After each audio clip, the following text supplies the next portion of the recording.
I actually wanted to reiterate what my friend Honorable Mungatana has said. And my argument is, Mr. Speaker, if people are being paid and people are assumed to be working and nothing happens, then under those circumstances, my Speaker, I really don't know what to do other than to get the Speaker of the National Assembly to figure it out and come up with an audit so that we can follow up on such issues. Mr. Speaker, I also support the petition, and I hope it will come with better results than what we have right now. Thank you, Mr. Speaker. And the team from Kilifi, Mr. Speaker, we were there 2-3 days ago. Thank you for all the welcoming you gave us, and karibu kwa Senate. Thank you. Thank you, Mr. Speaker. Senator Mandago.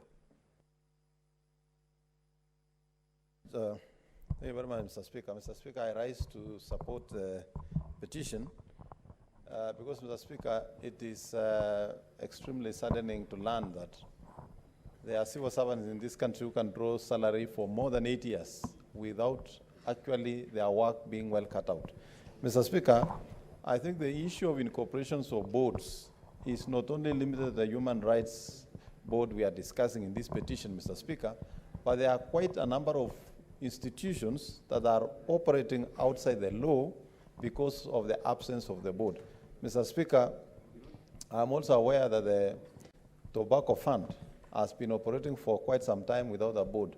I think this time those organizations are given a timeline. Mr. Speaker, I wish to ask this House that even as the petition is going to be discussed and the committee that is going to handle this petition, a specific timeline should be given for incorporation of this board so that the functions that were intended can be achieved with the board in place, Mr. Speaker. Mr. Speaker, the person responsible also for ensuring that this board should have been in place, I think needs to be sanctioned and reprimanded for making this country lose in terms of paying salaries without actually getting work done.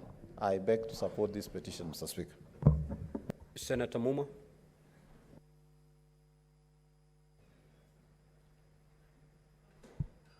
Thank you, Mr. Speaker, for giving me an opportunity to support, to contribute. I support the petition.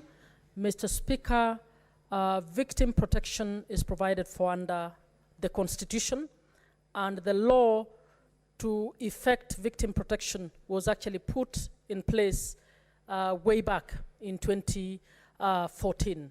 Mr. Speaker, the petitioner is absolutely correct, and I suggest that the matter be placed before the jailer committee with a timeline on